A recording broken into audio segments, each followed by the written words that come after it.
assim que saiu pela manhã, a taxa de desemprego medida pela PNAD do trimestre até junho ficou em 14,1%.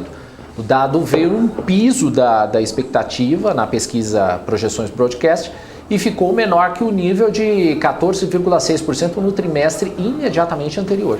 Ou seja, boa notícia, né? Se a PNAD veio um pouco menor do que do desemprego menor do que o visto na última medição, aferição ali, é que sinal que a gente está criando empregos meio um nível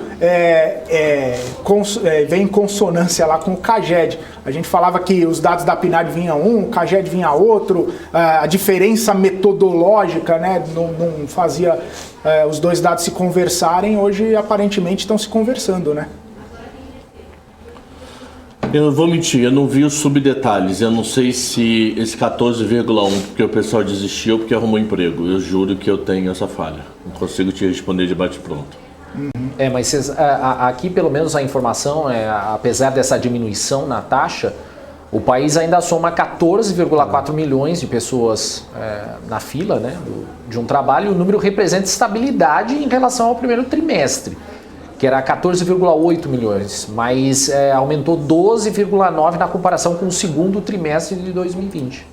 Então você tinha 14,8 de pessoas em março, e em junho 14,4 agora. Então 14, e antes quanto era eu tenho aqui? Antes na comparação, o antes aqui eu não tenho. Eu tenho. Deixa eu só ver, porque pode ser literalmente, então, esquece que eu falei, deixa eu ver. Tem uma pesquisa... 14,7 para 14,1, sim, se criou emprego. Tem uma pesquisa aqui do ajuste sazonal, né?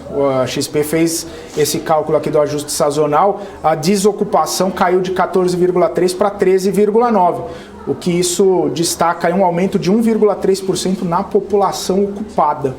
Deixa eu só pegar um gancho com o que o Cabral falou, que é importante, que ele citou, né?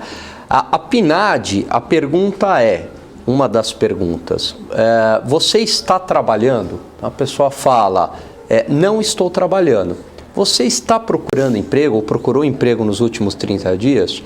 Se a pessoa falar não, pode ser um estudante que queira, né, se aprimorar, estudar mais, enfim, ela não vai ser considerada desempregada.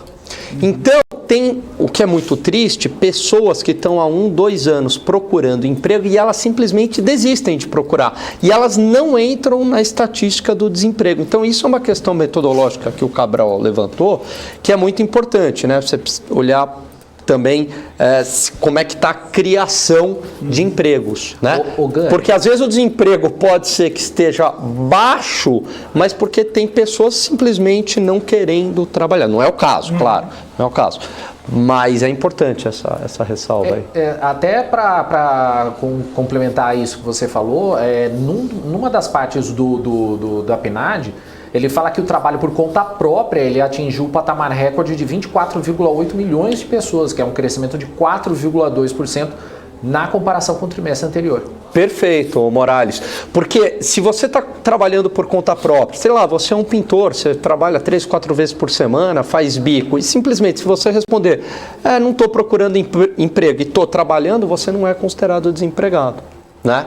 Então esse trabalho por conta própria, que isso é legal, né? Porque você tem uma diferença metodológica entre os dados do CAGED e da PNAD. Porque a PNAD, a informalidade, mesmo que você esteja trabalhando na informalidade, você não vai ser, grosso modo falando, você não vai ser considerado desempregado. No CAGED é só emprego formal. Mas parece que os dois dados agora conversaram, né, Cabral? Para tua alegria. Esse tri para mim e de Roberto Campos também, né? Até Robertinho estava em dúvida. E aí a gente pensando nesses dados, né, que acabaram andando juntos, como vocês falaram, e o que isso acaba significando para a projeção de PIB, que vai sair amanhã, para atividade, para crescimento econômico? PIB melhor. Eu não sei se alguém já reviu o PIB, eu não achei ninguém. Também não vi. Mas teoricamente um PIB um pouco melhor do que podia estar se esperando anteriormente, tá? E aí, pessoa física, de cada R$100 que você gasta diariamente no Brasil, pessoa física gasta entre 60 a 65. Governo, comércio exterior e pessoa jurídica gasta o restante. Então, diferente do Vietnã, que o PIB do comércio exterior é a principal fonte do Vietnã. Se o Vietnã fechar o porto, ele quebra.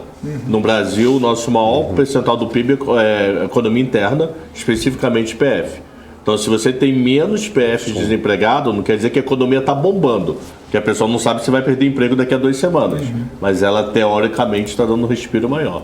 Posso estar errado, mas eu acho que esse PIB pode surpreender amanhã. É isso aí. Espero que eu acerte e que o PIB surpreenda amanhã, somente com dado com isso. Agora, uma coisa também interessante do desemprego, que é o seguinte, é a última variável a reagir. Então, mesmo que o país volte a crescer, enfim, tomara, né, o desemprego ele tem uma certa inércia, né, para reagir.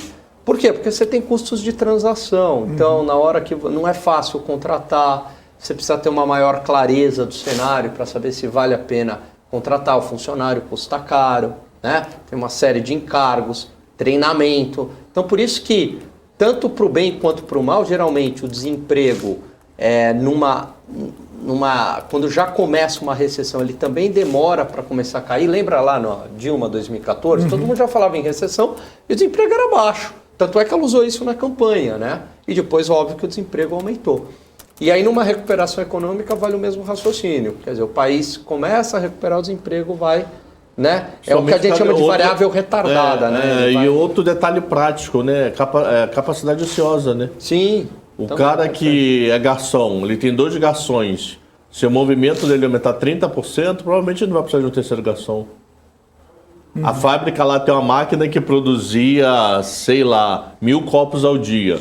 Está produzindo 500. Se for produzir 700, não sei se vai precisar de mais um, sei lá, mais 2. Então demora mais, que tem uma capacidade ociosa em período de recuperação de recessão, até essa capacidade ociosa chegar a um certo grau que aí a economia dispara. E uma coisa que pode acontecer também, muito curiosa, que eu já vi algumas vezes, o Alan Gani também, não só no Brasil, na história, se a economia volta forte, o desemprego aumenta. Também pode acontecer por realocação, né? Não, por aquele cara que está, além de realocação, por aquela pessoa que na última ligação do PNAD da vida está procurando algo? Não. Por que ele não está mais procurando algo? Porque ele já desistiu, ele não consegue nada. Como ele vê que o vizinho dele arrumou emprego, o tio dele arrumou emprego, a prima dele arrumou emprego, eu falei, opa, vou tentar. Então, aquela massa que estava fora da estatística, porque estava desempregado e estava desesperançosa, volta a ter esperança.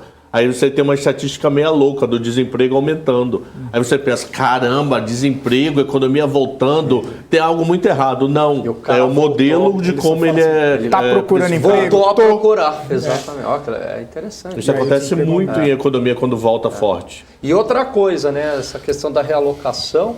Perfeito, Cabral. As empresas, nesses momentos de crise, elas se reinventam, elas encontram formas, né, de aumentar a produtividade, ou seja, fazer mais com menos, né, e muitas vezes falam, bom, não precisa, aqui o quadro já está completo, conseguimos sobreviver, mantemos a mesma produção e tal, enfim, tem essas questões também.